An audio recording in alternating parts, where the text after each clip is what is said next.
This is Paul Pearson, host of Star Time, and when I'm not busy tearing the roof off the suckers, I'm listening to Rainier Avenue Radio .world. My name is Josephine, and I live in Renton, Washington. Even after getting COVID in 2020, I still did not want to have anything to do with the vaccination. There was much fear in the African community. Before you do anything, pray.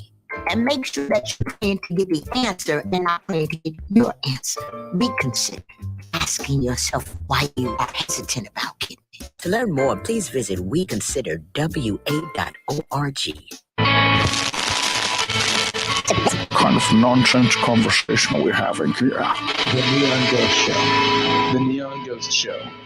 Right here on Rainier what's it? Rainier Avenue Radio.world. Right about now. Radio.world. I am so tired. I have to pee. All Lovers Quiet Storm Dedication Show with Sergio LaCour on Love Lines. Thursdays, 9 p.m. Pacific on Rainier Avenue Radio.world. I love the music. Northwest Film Forum's Collective Power Fund is now open for grant applications. Grants are starting at $2,000 up to $10,000 for individual or artist collectives. The annual grant cycle focuses primarily on supporting art that incites public dialogue, pushes boundaries, explores genre fluidity, speaks its truth through an authentic, often non-institutional, solely responsible, disruptive of any existing structure and conditions. More at collectornw.org.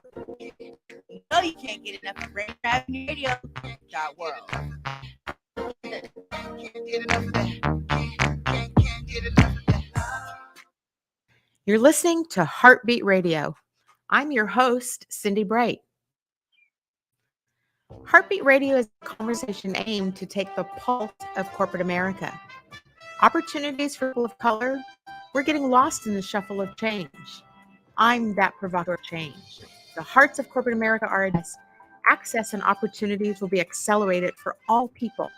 Through Heartbeat Radio, you will gain a deeper understanding of what is necessary for change. Good evening, everybody. Welcome to Heartbeat Radio and Podcast. I am your host, Cindi Bright, this evening. Back on air this week. I wasn't able to be on air last week.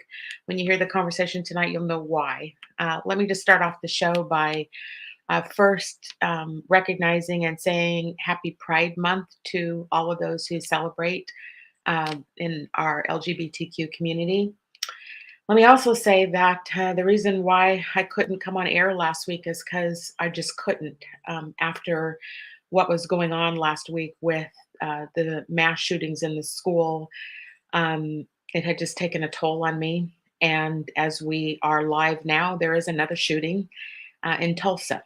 And so the first half of the show this evening, Joy and I are going to talk about some of the current events that are going on right now. In the second part of the show, we have invited on a candidate who's running in the 30th. Before I bring Joy in, let me tell you a couple things about how we're going to break down the election cycle and bring in candidates on this year. I think some of you have heard or have been on when I have been challenged over bringing on certain candidates and not bringing on certain candidates onto the show. First off, my show is not a political show, and I'm not here strictly to do candidate forums and highlight and showcase opponents. This show, Heartbeat, has always had a focus on elevating and propelling the voice of Black people. We focus heavily on Black women, but do bring on other guests as well who are in the social justice space. And so given that, I think we're going to do some things a little bit different this season, this session, so that we can start getting at the heart of some of the matter of some of the issues that we as Brown and Black people face in this country, which means we might bring on some different folks that we haven't had on in the past, and they could represent a different party potentially. So we're working on a few things to start having some deeper dialogue about change in this country. and what is it going to take to actually get it. Let's invite in Joy Stanford, my regular co-host on with me this evening. Welcome, Joy, on this evening. You're muted still. Glad to be back. Thank you. Thank you for setting us up for success over our next couple of weeks here as we move into summer and we move into this pre-primary election season. Yes, and to our listeners, I think in the studio there is some internet challenges, so we might be breaking in and out a little bit. I'm hearing it break in and out a little bit, so bear with us as we're dealing with internet challenges, the challenge of remote and technology here. Joy, I had that's our world now. We have to deal with it. That's our world. We have to deal with it now. Why does it always happen that when we're live on air, though? Yeah. Right. Yeah.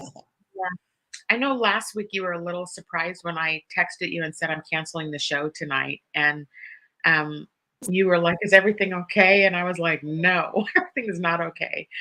But I understood. Like I would have been a little shell shocked too. I think we both would have, and it wouldn't have felt right to do a show and not acknowledge what had happened a couple of days before with the mass shooting in Uvalde, Texas. And so I got it. No, I got it. I was asking you that, but I understood immediately. And then there's just a lot.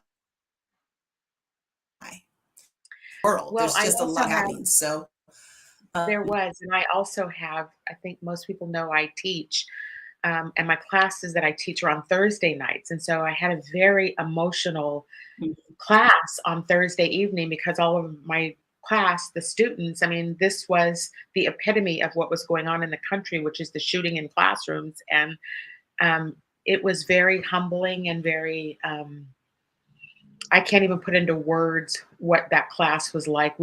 All of us could barely get through it because what do you say when you are literally living and fearing for your life? And if any of my listeners haven't had a chance to read the blog I posted this past week about what it feels like in right now, particularly as, Black people, we can't walk out our front doors. I know that the shooting were students of color. So this was a classroom full of teachers and families of color. And so to watch this continuing to happen, and today's shooting was in a hospital.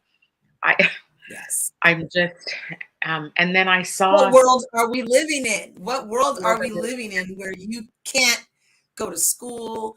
You can't go to the grocery store. Just a week before all those babies got killed, we had the shooting in the grocery store in Buffalo. So you can't go to the grocery store, you're not safe at school, and you're not safe at a hospital. What is our world coming to? I was listening to briefly before I came on air, I was listening to Laura Coates. I don't know if anybody listens to Laura Coates when she's on air. She's on CNN. She's a Black woman, and she was pretty passionate today, too, about holding elected officials accountable, like how every other country that we have, no one has this kind of mass shootings. And they showed this highlight of one of the reporters asking President Biden, are we going to get some legislation passed? And the way that he answered it left Laura Coates saying, that didn't make me feel good. And I think none of us feel good about the fact that we've been out in these streets fighting to get the right people elected, and we still can't progress. And so we have the majority now, I thought, with having a Democratic vice president. I don't know enough about what it takes to exert executive power, but how have we gotten to this point still? And we're still playing the same game of trying to get both parties to work together to bring gun legislation. Why can't that be overruled? Why can't there be any executive decisions made? Why do we continue to have to play the same game that is not working over and over again? Why are we still in this position? And what is that going to mean for elections this year? Because we as registered Democrats, want change in this country. We as Black people have mobilized across this country to help try to create change. It is us that is putting these Dems in office, and we're still here today. And so the WTH acronym, what is going on? What will it take? I think you hit it on the head. We're still electing the same people, but nothing is changing. So what does that mean? At least I'm talking at the federal level. What does that mean for us as Black and brown people? How can we push to make that change happen? And I remember when we were running and people said, you have to have the political courage and will to make change. Well, that we're looking to our elected officials to do is have that political courage. Does it really take that much courage to know that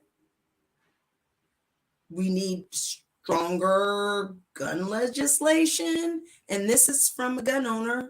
I'm just saying, how many more schools have to be shot up, grocery stores, before we really take it serious? And we're the only country, someone said in a conversation I had with him, we're the only country that doesn't legislate this correctly. And one of the only countries that has mass shootings. Mm-hmm. Other countries don't have the in this case, the young person, I haven't seen much on the shooter, have you? I haven't been barely. Today is literally the first time I've turned the news on in a week and a half. I should look that up. Yeah, I don't know what happened to him, if they got him or not, but I know that he was 18 years old and he just went in and purchased a gun. But killed his grandmother first.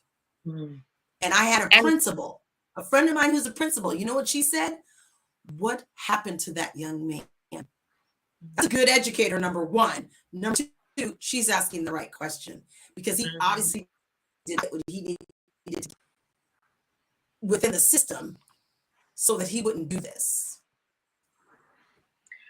It does, because I've listened to some debate on this topic, and it does. So gun control is all necessary. I don't think any rational person can argue that. Nobody's trying to take away their Second Amendment rights. We got to deal with how people get possession. But you look at the increased rate of people finding that to be the outlet or the vehicle for them to show their rage. And if anybody in this country has a right to be outraged, it is BIPOC people. And particularly it is Black women. And we ain't walking around in the streets with guns trying to shoot everybody up. And we are on the receiving end of the harassment and the bullying and the marginalization. And so what happened? What is happening? Why is this so? And if we talk about mental health, we cannot talk about mental health separate from people with guns and killing people to what is actually happening to them to create these mental health challenges. And so, it's a society that we live in of have and have nots. And the have and have nots have created such a huge divide that the suffering of people are suffering, and we are slow, if anything, to help relieve suffering. So what do we do? That's the question. Salvador Rolando, I don't like to say his name because he is the one that did that. But I think we have to ask the question of what happened to him. Why was what motivated him to do this heinous act? And could that have been detoured? Could we have detoured him somehow, either with mental help? But we will never know because he killed his grandmother. So, Have you caught any of anything about the hospital today? Like, I think I saw that the shooter's dead. I don't know. I was in meetings all day. Unfortunately, I did. I got that. So I caught that the shooter's dead, but that's about it. Not understanding why. I see it's all over, CNN and all of the news outlets, but no, I was not watching. We are becoming accustomed to these kind of events, which is awful. Why are we becoming accustomed? Our poor kids are living in this world where this happens and no one thinks twice. We think about it in the moment and then we're like, oh, it happened, you know. And the teachers, like, talk about the disincentive to want to be in the classroom. And we haven't even mentioned yet, 12 minutes into the show, we haven't even mentioned the fact that they called for help. And the people that they called for help didn't help them. And so here we are with the same system that everyone keeps fighting and saying, you know, why are you against, you know, why do you not, you know, why do you not like cops? It's not that we don't like them. It's that, you know, what you is are happening paid to do a job. Go in and do your job. It's our money that's paying these people. And, you know, to watch or hear some of the things that, you know, the parents had to drive down themselves and go in the classroom, like any one of us mothers would do if we knew our children were in these classrooms. They have to go snatch them up and deal with it ourselves. This country is so broken. It's just so broken. And it was an off-duty police officer or firefighter who went in, but there's 9 of y'all outside of the school. Where's your tactical gear? Why are you not going in there and figuring it out? All I know, after several days after, a lot of people are in trouble for not and saying, you know, giving the right story on what had happened during that time. But I don't want to place blame. What I want to do is say, how can we fix this? What is the solution around fixing this? And the people who I don't think the fix is to arm our teachers. You don't pay our teachers enough to arm our teachers. So there's that. The people that keep trying to fix this system are the people that either A, can't get into office to try to help with policy around it. B, they get into office and they are slapped into their place and disincented to want to work in that kind of environment, as we will be talking about in some future shows here. Told to sit down. Told to sit down and shut up. And it's the equivalent of being told shut up and dribble. And that's happening in the Democrat Party. Yeah. And that's the party, that's the quote unquote progressive party fighting for change. And so that's happening in the Democratic Party.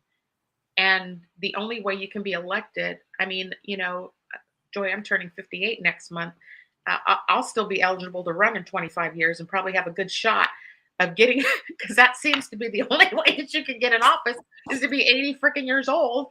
80 years old, you're running for a federal position. maybe then it'll be my turn. Remember how that was said to you? Because it was certainly said to me when I ran, is that it's not your turn. I was like, what does that mean, my turn? Yeah. Again, colonized thinking, right? Colonized white supremacist thinking, which is that the only way that you can progress something is you have to get in the pecking order of which the white people in power control gatekeeping, who comes in, who doesn't, how do they get endorsements, all that sort of stuff. We'll get an opportunity to talk with a new candidate here on the second half of the show to ask those kind of questions too, right? Exactly. You know, what kind of support is there when you want to go in and effectively make change? You know, this is so atrocious of what is happening across this country with it's both parties. And, you know, I am a Democrat and I'm not ashamed to say that, but I'm also calling them out because we are out here, the political landscape that we're living in is now, it's a street fight and we're still acting like it's a process that has to be followed. The process. We need to make change. And the people that we need to make change, we want it now. We don't need the game. We don't need to be a part of the game. We need solutions and we need things to act to change now.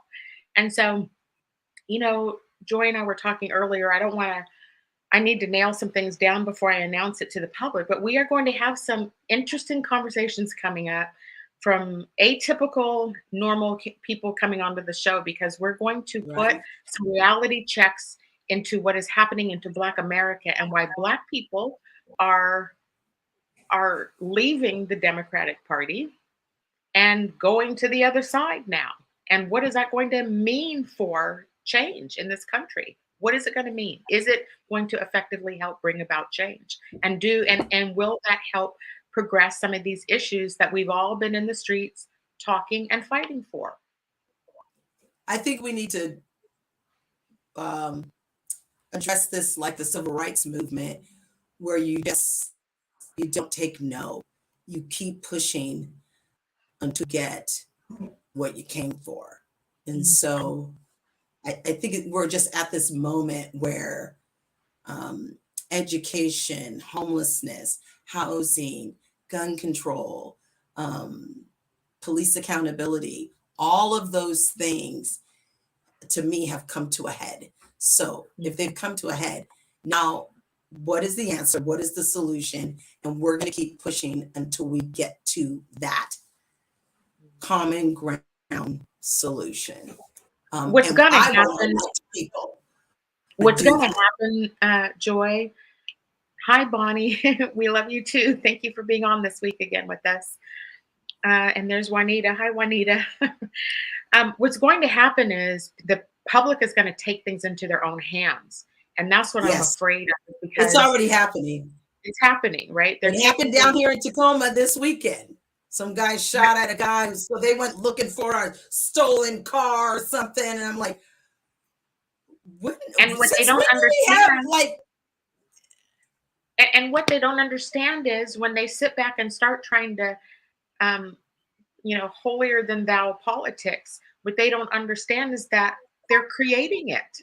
Yeah. They're creating these problems. And so you can't just sit here and continue to push party lines on vote, vote, vote. We do need that. We are here representing every week, trying to get the right Dems elected into office. But the people that we're advocating for and pushing are arguably the abuse. If any of our listeners heard Representative Milan Tai on a couple weeks ago, right? Oh my gosh, love her. It takes a special elected person to stay in that kind of toxicity and continue to navigate your way through for the greater good. And if you're Black, and we've seen it in the news. We have 2 representatives that served 1 term and are done. And so here the work we've been doing out here trying to get people elected and get people in office. We're out here doing all this work to help. And then they can't even they can't make it past 1 term because their health can't take it. Their mental health can't take working around these folks. And it's a full-time job that they're getting part-time money for. It's a full-time job. I don't care what anybody says. It's 2 full-time jobs.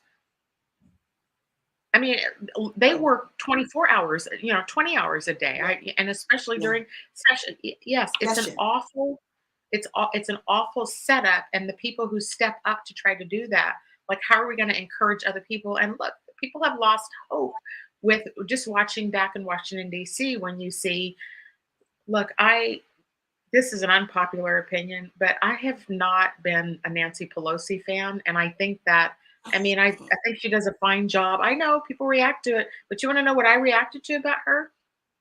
I reacted to when the squad first got elected and the way that she scolded them. And I saw how she used her finger, which was like, it triggered me in a way to watch these women get up there and try to silence the voices of people and tell them to get in line when they have not served us, the people, the constituents of this party, the constituents of color, the elected officials. What it takes for AOC and Representative Presley and for them to get into office is no joke. And then, a white woman stands up and holds her finger up at them and tells them to get back in line. That mess doesn't set with me. And so when I watched that behavior, I'm like, and she's 82, 80 also. Well, I was just going to say, especially since she's an 80 woman who's like, You It's know, like, oh no, I think she's done some great things in the country. I think she understands absolutely, politics really well, so I'm not taken away. absolutely. But it's time for her to go too. Like, we're tired of these people who just try to keep folks in line instead of trying to help us move. Look, Representative Jayapal is up for re-election. We got to help her. I mean, she's one of the lone voices out there. How many of them are back in Washington D.C. actually trying to help progress this and move it? I had the pleasure of speaking to some great staff members and with some of the representatives from Washington State a couple of weeks ago when I was back in DC, and I feel like the Washington delegation that's in Washington DC are really there and have a heart of service, and they are there to make change, and they are there, but they are just being pushed back and stalled at every corner. And it's like, why is this happening? And then I got an email from, I don't know, maybe it was the Dems or somebody, the National Dems, call your representatives and senators and make sure they're getting back to the table doing some, gun control with this latest mass shooting. And I'm thinking, we've been trying to do that since I was running for office in 2018. Did you see the list? Did you see it on Facebook where they were like, how many was it? 200 and some odd shootings like, this has been going on for school after school after school, city after city after city after city, mass shooting after mass shooting after mass. It's too much. It's too much. Which is why we had to have our mental health break last week, which I then decided to do the Gig Harbor George Floyd Memorial Hour. Let's talk about that. Let's talk about George Floyd for a second too, because again, this is in my blog. I posted this last week. 2 years. But 2 years. It's been 2 years. I didn't get one email from all of the the businesses that all were like, we're behind racial equity. And I'm like, okay, it's been 2 years. Has anything changed? Where's your emails? Some organizations are doing the work. Some organizations are doing the work. Are they mostly the .orgs?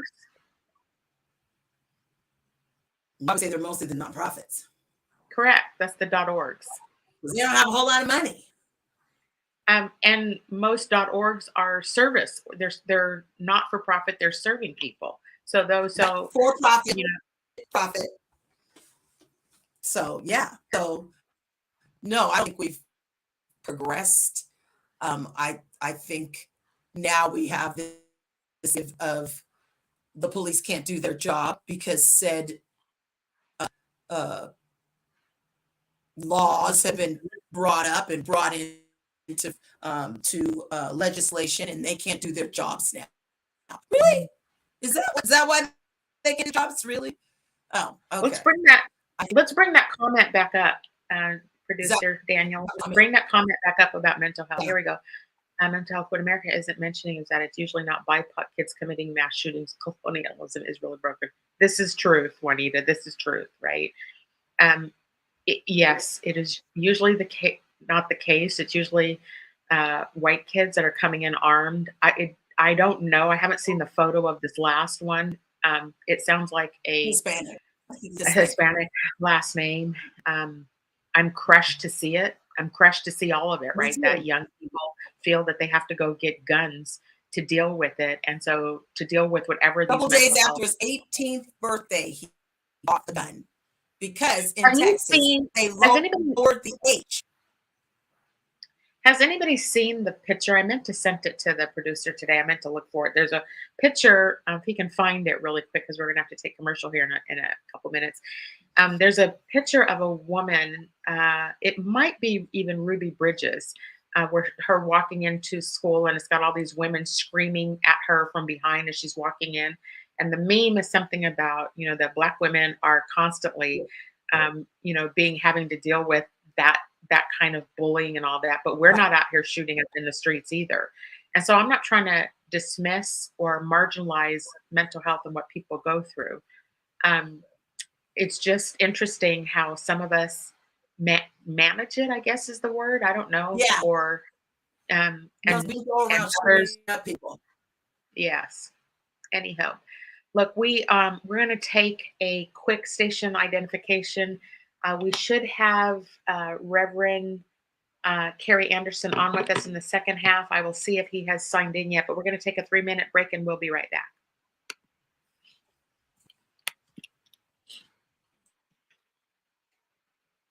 I think. Are we taking a commercial?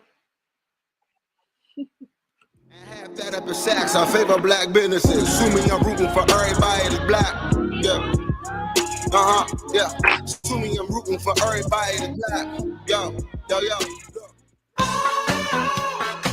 This is Paul Pearson, host of Star Time. And when I'm not shouting "Ba-dee-ya" at city council meetings, I'm listening to Rainier Avenue Radio.world. Feel uneasy on your feet? Need assistance to walk? Do you use a wheelchair and want to stand more? What if you could stand stronger and feel steadier on your feet? What would this mean for your daily life and those closest to you? Join our dance-based walking program to improve balance, coordination, strength, and stamina. Wednesdays, May 18th to June 22nd at 2 p.m. at the iconic Columbia City Theater in partnership with Rainier Avenue Radio and Hugs That Empower nonprofit. Walkers, wheelchairs, and canes, welcome. If you can stand and bear weight for even just 5 seconds, come dance to walk with Tango Stride. Join Rainier Avenue Radio from 5 to midnight for Sunday evening sound sessions. Jazz from the Cabinets from Big Poppy. That's right. It's time once again for Jazz from the Cabinets with Big Poppy. Sergio LaCour's Love Lines. It's Sergio's Love Lines with Sergio LaCour. Go to the phone line. Tell her who we talking to. Sage Prince and Just My Opinion. This is Sage, and that's just about going to do it for the first half of Just My Opinion. K-Fox Night Beat with Nasty Ness Rodriguez. It's the beat of the Fox. K-Fox Night Beat, Nasty Ness. You know what? You're going to listen from 5 to midnight. Just turn it on and don't stop. DJ Alibaba. The Underground Surround Sound Star Time with Paul Pearson. Thanks for tuning in. My name is Paul Pearson. Sunday evening sound sessions on Rainier Avenue Radio. Trust me, you'll be listening the entire time from 5 to midnight. Sunday evening, your sound session on Rainier Avenue Radio. All of us have struggled through the COVID-19 pandemic, and many of our communities have been particularly hard hit. Some things definitely need to change, but a few things should stay the same, like protecting your child from serious diseases you can prevent now. Preventable diseases like measles, mumps, and whooping cough. Is camp, childcare, or in-person school on your family's agenda? Give your child a healthy and safe summer and school year by making sure they're up to date on vaccinations and well child visits. You have the power to protect. Call your healthcare provider to find out what vaccinations your child is due for and make an appointment today. If you need help finding a provider, visit parenthelp123.org or call the Help Me Grow Washington hotline at 1-800-322-2588. An interpretation is available. Rainier Avenue Radio, your community radio station will provide you with more information. Rainier Avenue Radio. Half that up in Saks, I favor black businesses. Assuming I'm rooting for everybody that's black. Yeah. Assuming I'm rooting for everybody that's black. Yo. Welcome back to Heartbeat Radio and Podcast. I am your host, Cindi Bright, with my co-host, Joy Stanford. We just spent the first half of the show talking about some of the local or the current events going on nationally. And we want to spend the second half, as we are typically doing, bringing on, this is the season we bring on candidates that are running for office. And before we bring in this candidate, we want to just set the stage. So many of you know Representative Jesse Johnson. He is the state representative in the 30th legislative district that covers Federal Way, Auburn, Pacifica, a couple of those areas in that general vicinity. I don't remember all the cities, but he has decided that he is not going to run for a second term. And that was one of the things we were referencing in the first half of the show, is that we have Black elected officials who, 2 of them in the House this past year, served 1 term and decided that they're not running again. We're excited. We have not met him. We're excited to introduce and welcome Pastor Dr. Carey Anderson. He is the pastor of First AME Church here in Seattle. Let's welcome Pastor Carey onto Heartbeat Radio. Hey, how's everybody doing? Hey, Reverend Anderson, we see your fireplace. Are you there? We see your I should be. and your fireplace. That's not my background. We don't see you. We see your, if that's your home, we could have very well done the show out of your house with the house that nice.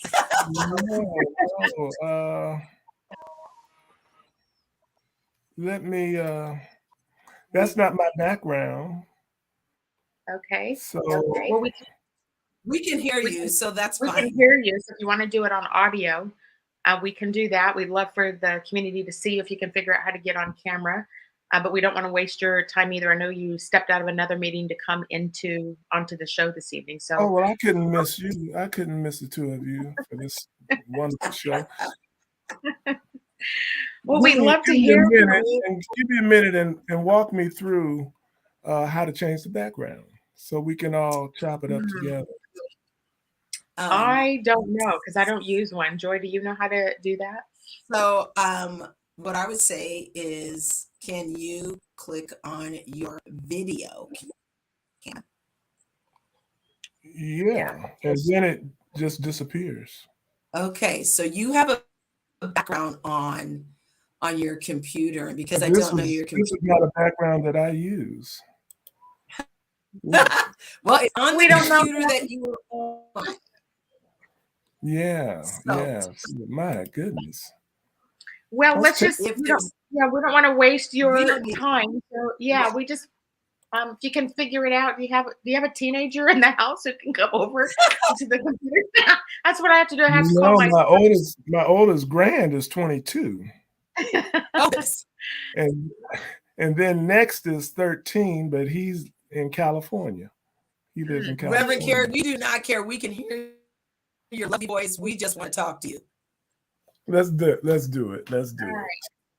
So walk us through. You're a first-time candidate. We know you as a pastor in the Seattle community. What prompted you to decide to run for office? Excellent question. I've been in ministry 44 years. I've been a pastor for 38 years. I've been at First AME Church 18 years, which is not just in Seattle. It's also in Auburn. We have 2 sites. And we've been serving the community since 1886. And as you had given as a backdrop, the work that Jesse Johnson had done, we supported Jesse Johnson wholeheartedly. When he was a city council person, he came to our church to offer his platform, and we supported him when he ran for re-election after he was appointed to state legislature. We supported him in that. And I was just amazed that he decided not to run, because I was such a fan of the work that he had done, especially as it relates to police accountability, police reform. And so I was really in a quandary looking at who shall we try to get to run. And after coming up off my knees, the Lord said, "Is you." And so I have influenced legislation. I have helped in politics since Jesse Jackson ran in 1984. I've been involved in local campaigns and down through the years. And so this is not new working in this capacity, but this is a new 30th district. Let me just say. Pastor Carey, can I interrupt you for just a moment? Listen. Can you go down to your settings button? Do you see the setting at the bottom of the screen? And click, it's like a little wheel thing. You'll see it says mute, stop cam settings. It says, yeah, I can go to settings. Settings, okay. Click settings. Go back. And then click virtual background. Virtual background. And then choose none. Did you choose none? Choose none. Choose None. There you go. There we you go. are. I can see you There- now. Okay. Oh, it's the beauty. Thank you to the producer in the studio is leading Hey. us. We got you. All right. So this is Daniel. I'm offering proven new leadership to the new 30th district. This is a new 30th district. It is not the same as it was the last election cycle. Since 2010 and the 2020 census has happened, it has been realigned and the boundaries have changed. The old 30th district embraced parts of Pierce County.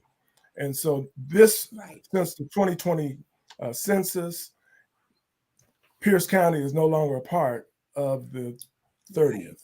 Now we're totally embraced by King County. So it's no one has ever been elected to serve in this new 30th district.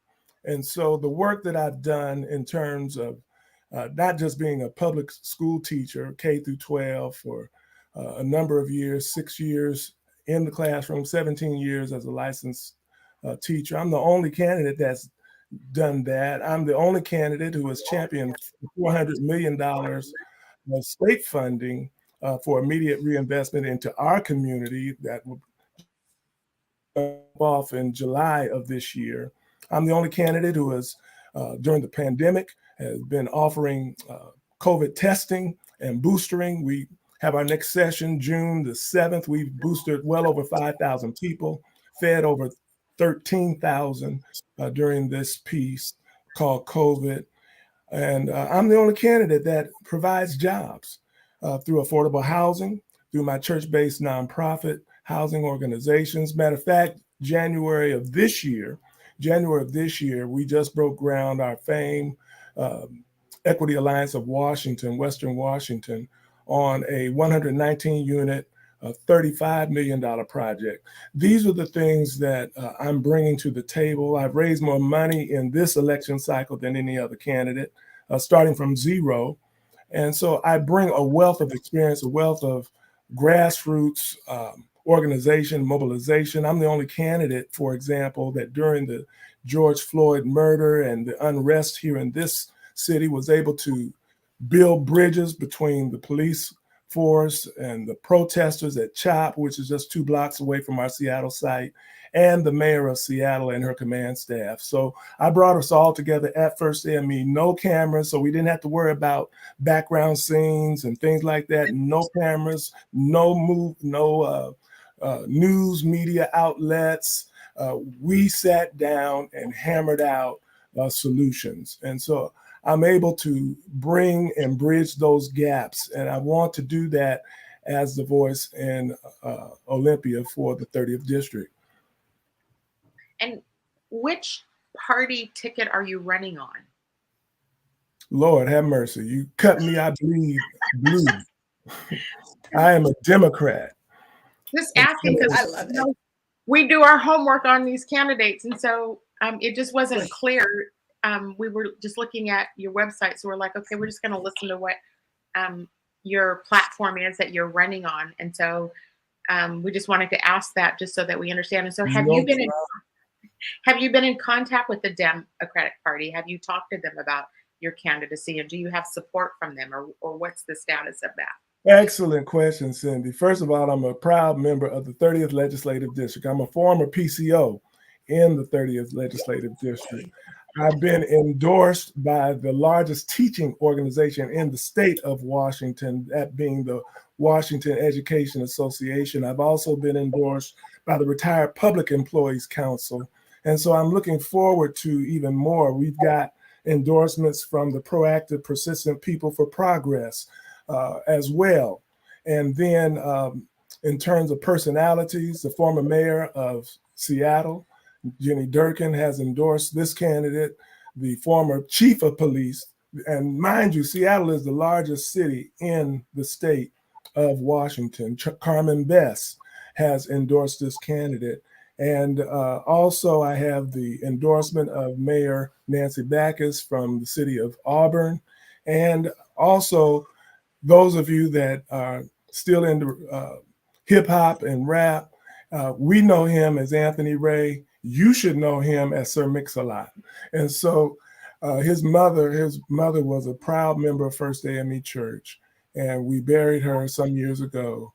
God rest her soul. And Sir Mix-a-Lot has been a strong supporter of this candidate. So we're excited, and our boots are on the ground. How are you going to, now this might be a tough question, but I want to know how you're going to maneuver more sensitive topics. I feel like police accountability is already a sensitive topic, but there's so many issues within Olympia. You being a pastor, how do you see yourself maneuvering those topics and issues within Olympia? Well, me being a pastor helps understand our DNA. The Black church, the AME church in particular, were the progenitors of Black politicians coming out of Reconstruction. So the first politicians that were elected to federal office were AME preachers, Black preachers. So we come out of a place of struggle. We come out of a place of protest. Matter of fact, that's how the AME church started. It came out of protest, protesting against racism, protesting against segregation, protesting against inequities in all forms. And so I bring a sense of not only my Blackness, but also my sense of history, and also my sense of standing up for the least, the lost, the left out, the locked up, and those that have been left behind. And so I have no trepidation, none whatsoever. I'm not changing who I am. This is who I am. And so I will stand for the people. I will stand for those that have been locked up and left out. Wow. That's all I can say is wow. Have you, I do feel like I'm in church right now for a moment, and I'm loving this. Hallelujah. I'm loving this. Have you, for lack of a better word, debriefed or spoken with Representative Johnson or other Black electeds? Let me give a little bit more context to that question. So we have, I don't know if you have heard like Representative Kirsten Talley Harris. She's the representative in the 37th legislator. Representative Johnson, one term. Have you talked to the other Black elected officials to get a read and sense on what it's like down there in the House? I guess and I were together, and I hear your point. We were together for a Labor Council gathering at a local church in Seattle. This was right after her op-ed. And she said the one thing that is lacking in the state legislature is integrity, character. Those are the things that either make you or break you. Your word, are you playing? Now, I'm a numbers man, so I know it takes numbers to get victory. I know that you have to do the analytics. But in doing my numbers, doing my analytics, I'm not going to compromise who I am. And so I'm bringing a progressive new leadership to the new 30th district because this is who I am. This is who I'm going to be. I'm not going to be one to say one thing to one group and then another to another group. What you see is going to be what you get. And that's how I've been able to pastor. If you're pastoring, you have to be a people person, and people respect you if you are true to your word. And so being a pastor, I take that very, very seriously. And just be basic with you, Cindi and Joy, I got to be able to sleep at night. I have a wife, and I want her to respect me. I have children. I want them to respect me. I have grandchildren. I want them to. I have cats. I want them to respect. When I walk in the house, I don't want people turning their head. When I go into my church, whether it's Auburn or whether it's Seattle, I hold my head up because I know that I've been true. And if I mess up, make a mistake, I got to own up to it. And I've got to confess, I've got to make amends. And that's what it's about. That's what Kirsten was dealing with, I believe, in her first term as a legislator, because she came up against it and she saw the injustices, she saw the inequities, and she also saw that people do not say what they mean. Can I say hallelujah? Hallelujah. You have to have a strong and back. You have to have Yes. strong back, and you've got to have thick skin if you're going to survive in that Have you environment. we know that very well. We know that very well. We Both ran Joy in- and I we ran. both Yeah, ran we in both 2018, and then I ran again in 2020 and lost. And you have to have a thick skin, and you have to have a backbone. And then you got to be careful of your frenemies. That's right. You will develop frenemies, people that walk with you, people that you've supported, people that said they got your back, and really they've been on your back. That's right. You've got to deal with a myriad of issues, and your spidey sense has to tingle and adhere to your gut feelings. And I found if you adhere to your gut feelings, you'll do well. You know, one of the things we were talking about before you, I don't know, you probably didn't hear it before you joined. We were talking about the fact that we have listeners listening to you preach, Reverend. Praise the Lord. We were just talking about the reckoning that's happening in our country right now with respect to Black people, and with the fact that we have put this country on our back to help move progress for all people, and we feel that we're at a I don't think the right word is crossroads, but we see a heavy movement towards party division, Republican people coming after more interest and power. And what is this all going to mean for us here in the state of Washington? I think here in the state of Washington, we as Democrats, both Joy and I are elected Democrats, feel like we got this down, but we're also scared about the injustices or the grossness of what goes on in the Democratic Party. And we watch our Black candidates that get elected walk away within one term. And so, I say that to you as you walk in, granted. Yeah, we want you to stay. How two or three.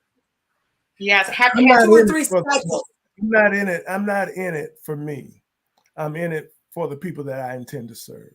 And I think that makes a big difference in your candidacy, and a big difference as a public servant, a public elected official. Why are you doing it? That was your first question. What's in it for you? Well, what's in it for me is to see systemic change, real change, not preferential change, but real authentic change. And that's why I'm in it, because I believe in my lifetime, we can do some creative things. When Barack Obama was elected in 2008, first person I called was my mother. My mother was 90 years old. I said, "Mama, did you just see what happened?" She said, "Son, I never thought I would see it in my lifetime." She lived to see him get reelected in 2012. I called her again. Not that it was 4 years between us speaking. We spoke every day. She was my best friend. I said, "Mama, did you see what just happened again?" She said, "Now I am doubly convinced that God is good." And so we have to really try to be in these spaces to make real change. If not, you're just taking up space, sucking up the air. I believe Representative Johnson came from that same basis of change and caring about being in it for the people. I believe Representative Harris Talley had the same motivation to represent people. She's a very progressive thinker and activist.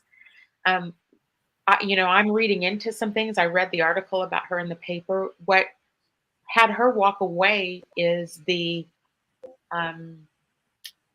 it's the lack of integrity that you were talking about that goes on in the party. And so I guess my question is, has the party reached out to you? Have you heard from any of the leadership? Are you being embraced about as a first-time candidate? Are you getting support from any of the leadership out of Washington State to help you in your campaign? Where are the leaders? That's a fair question. And let me say this. People are very hesitant initially when they see someone new on the scene. And so, for example, as I've reached out to my Black colleagues and my Black patriots, if you will, that are currently serving, a lot of them, because they're politicians. I'm not running as a politician. I'm running to serve the people. So I'm not running as a politician. They're wanting to tell, well, they've shared with me, some of them, well, let's wait till the primary and then we'll talk on the other side of the primary. So, where have we heard that, Cindi? We should let Reverend Carey give them a little insight about our campaigns, which is why I'm probing so hard, because Carey, we heard the same thing. I ran against another Democrat, which you're running against another Democrat. And so when the Dem on Dem races go on, the party tends to have their hands off and don't support from the front. They will support from behind and have their engine move behind the scene to help their preferred candidate of choice. That's how the system works. And so I'm not being naive. I mean, it's one of the reasons why I wanted to invite you on, is because I said this to you on the phone. I think you're the underdog in the race, and we want to give you an opportunity to be seen and heard and talk to our community so that we can get you visible out there, because when the community votes, the community speaks, and that will outdo any of the other politics that are going on behind the scenes. And so I lived through that, and I was not interested in running again. Joy ran again a second time. And so we're just asking, are you ready? Because this is a nasty street fight.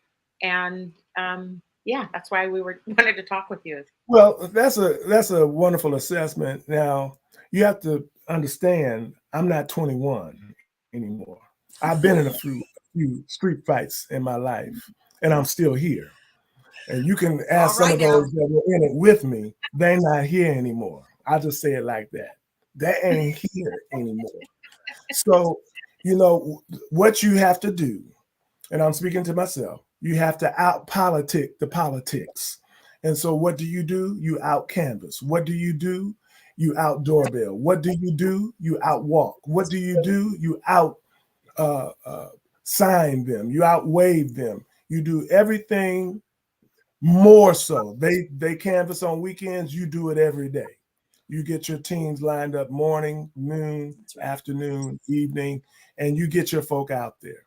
And then, like I said, the least, the lost, the left out, those are the ones that have a voice. Those are the ones we can recruit and get registered to vote. Those are the ones that can turn the needle.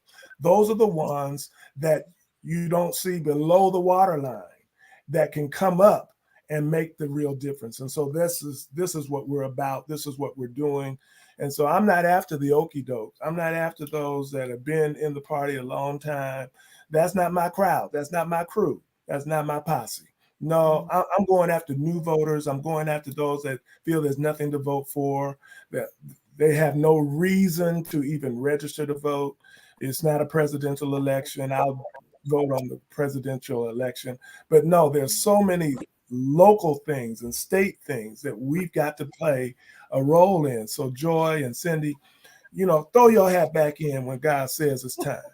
Don't you give up. And people will pour into you. People that you least expect will pour into you.